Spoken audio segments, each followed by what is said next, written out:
2 weeks before my wedding, I received a letter that nearly destroyed my life. At first, I thought it was a prank. No return address. No name.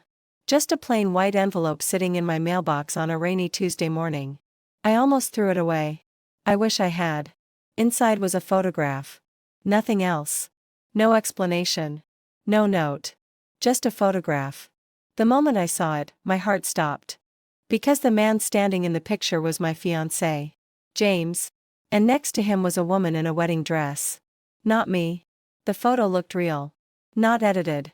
Not fake. They were standing in front of a small church, smiling at the camera. The date in the corner said 3 years ago. 3 years ago. 3 years before James proposed to me. 3 years before I even met him. I stared at the picture for several minutes, trying to convince myself there had to be an explanation. But one question kept returning. Who was she? When James came home that evening, I was sitting at the kitchen table with the photograph in front of me. His smile disappeared the moment he saw it.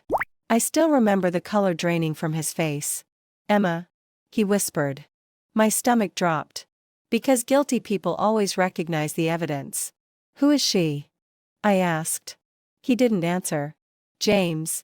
Silence. "Who is she?" He sat down slowly. For the first time since I'd known him, he looked afraid. Not nervous. Afraid. Finally he spoke. "Her name was Sophie." Was. Not is. Was. A strange chill ran through my body. "What do you mean, was?" He rubbed his face. And then he told me a story I never expected to hear. Years ago, before we met, Sophie had been the love of his life. They met in college. Dated for 6 years. Got engaged. Planned a future together. Then, 1 month before their wedding, she disappeared. Just disappeared. No goodbye. No phone call. Nothing. The police investigated. Friends searched. Her family begged for answers. But Sophie was gone. Vanished without a trace. The case was eventually closed. No suspects. No evidence. No explanation. I listened without interrupting. When he finished, I asked the question that had been bothering me since the beginning. If she disappeared before the wedding, why is she wearing a wedding dress in this picture? James froze. And suddenly I knew. There was more. A lot more. "James." He looked away. "Tell me the truth."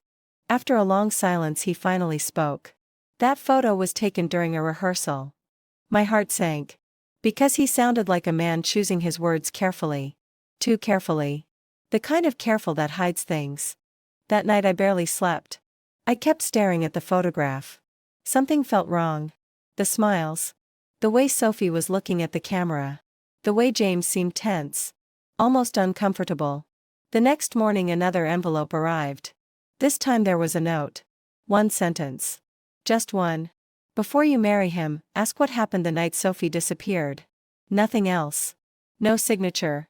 No explanation. I read it 3 times. Then I drove to James's apartment. I wasn't thinking clearly. I just needed answers. But when I got there, something happened that changed everything. James wasn't home. But someone else was. A woman. She was standing across the street watching the building. The moment she saw me, she looked terrified. Then she ran. I don't know why I chased her. Maybe curiosity. Maybe fear. Maybe instinct. But I did. Through side streets. Past cafes. Across a parking lot. Until finally she stopped. Out of breath. And when she turned around, I felt my entire world tilt beneath my feet. Because the woman looked exactly like Sophie. Exactly. The same eyes. The same hair. The same face from the photograph. The woman everyone believed had disappeared 3 years ago. And the first words she said were, "Emma, if you want the truth, don't trust James." The woman standing in front of me looked exactly like Sophie. For a moment, neither of us spoke. I couldn't breathe. My mind was racing through 100 explanations, and none of them made sense. Sophie was supposed to be missing. For 3 years. Yet here she was. Alive. Looking just as shocked to see me as I was to see her. "Emma," she said again. "Please. Don't trust James." I stared at her. "What are you talking about?" She glanced nervously over her shoulder. As if someone might be watching. Then she grabbed my arm. "Not here."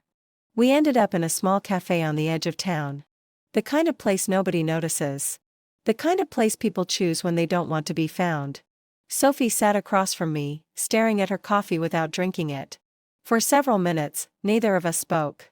Finally, I broke the silence. Everyone thinks you're dead. She laughed bitterly. Sometimes I wish I was. The answer sent chills down my spine. What happened? She looked at me. And for the first time, I noticed how tired she seemed. Not physically. Emotionally. Like someone carrying years of secrets. I loved James, she said quietly. The statement surprised me. I had expected anger. Hatred. Resentment. Instead, there was sadness. Real sadness. He was my entire world. I felt my stomach tighten. Because that's exactly how I felt about him too. Then she continued. But I discovered something before our wedding. What? She hesitated. Then said the words that changed everything. Someone was lying to both of us. At first, Sophie refused to explain further. She seemed terrified. Every time the cafe door opened, she looked up. Every time someone walked past the window, she became tense. Finally I asked, "Are you hiding from James?" She shook her head immediately. No. The answer came too quickly. Too automatically. Then she lowered her voice. I'm hiding from someone much worse. That night I returned home more confused than ever. My phone was full of messages from James. Where are you? Why aren't you answering? Please call me. We need to talk. I almost responded. Almost. But something stopped me. Instead, I searched through old news archives. Articles about Sophie's disappearance. Police statements. Interviews. Anything. And then I found something strange. A short article published 3 years earlier. One sentence caught my attention immediately. Police questioned local businessman Victor Hale regarding the case but found no evidence connecting him to the disappearance. Victor Hale. The name meant nothing to me. But it clearly meant something to Sophie. The next morning I met her again. The moment I mentioned Victor's name, her face went white. How do you know that name? You know him. It wasn't a question. She nodded. Slowly. Fearfully. Then she whispered, Victor is the reason I disappeared. For the next hour, Sophie told me a story that sounded impossible. Years ago, while planning her wedding, she worked as an assistant in a real estate company. The company belonged to Victor Hale. At first everything seemed normal. Then one evening she accidentally found documents she was never supposed to see. Hidden financial records. Bribes. Illegal property deals. Millions of dollars moving through fake companies. Sophie's voice shook as she described it. I copied everything. Why? Because I was stupid. No, I said. Because I thought the police would help. She smiled sadly. The police did help. My stomach dropped. Victor. She nodded. Some of them worked for Victor. The story sounded unbelievable. Yet every word felt true. She explained that after reporting the evidence, strange things began happening. Anonymous phone calls. Cars following her. Threats. And then one night, someone broke into her apartment. Nothing was stolen. But everything had been searched. Someone wanted the evidence. And they were willing to do anything to get it. So you ran away? She nodded. I had no choice. What about James? Tears appeared in her eyes. I couldn't tell him. Why not? Because if they knew I contacted him, he'd become a target too. For a moment neither of us spoke. Then I asked the question that had been haunting me. Does James know any of this? Her answer came instantly. No. For the first time since meeting her, I believed her completely. The sadness. The fear. The guilt. None of it seemed fake. Yet something still bothered me. One thing didn't fit. If James knew nothing, who sent the letters? 3 days before my wedding, I got my answer. Another envelope arrived. Inside was a single photograph. This time it wasn't James. It was Sophie. Standing next to Victor Hale. Smiling. The picture had been taken only 6 months ago. My blood ran cold. Because suddenly everything Sophie had told me seemed impossible. Why would she be smiling next to the man she feared? Unless she had lied. When I confronted her, she looked devastated. Emma, listen to me. No. You listen. I threw the photograph onto the table. Tell me the truth. She stared at the image. and then began crying. Not quietly. Not dramatically. The kind of crying people do when they know they've finally lost. Because there was no lie left to hide behind. Finally she whispered, "Victor is my father." The room fell silent. I couldn't speak. Couldn't think. Couldn't process what I'd just heard. My father spent years building a criminal empire. Tears ran down her face. And I spent years trying to stop him. Suddenly everything made sense. The fear. The disappearance. The lies. The photographs. All of it. But the biggest shock was still waiting.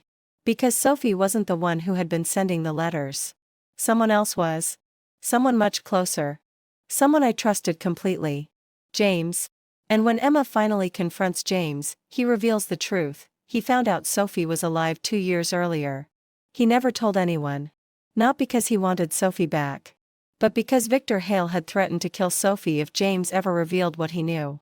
For 2 years, James secretly helped protect her while pretending she was still missing. The anonymous letters weren't meant to destroy Emma's wedding. They were meant to force the truth into the open before Victor could disappear forever. A week later, Victor Hale was arrested.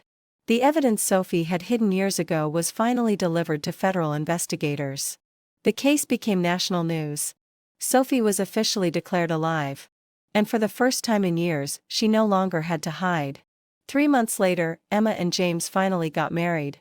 Not because everything was perfect. But because after every lie, secret, and misunderstanding, they had finally learned the truth. And sometimes, truth is the strongest foundation a relationship can have. As for Sophie, she attended the wedding. She sat quietly in the last row, smiling through tears. And when Emma walked past her after the ceremony, Sophie whispered something she would never forget: "Take care of him." Then she smiled. The kind of smile people give when they finally let go of the past. And for the first time in many years, everyone was free.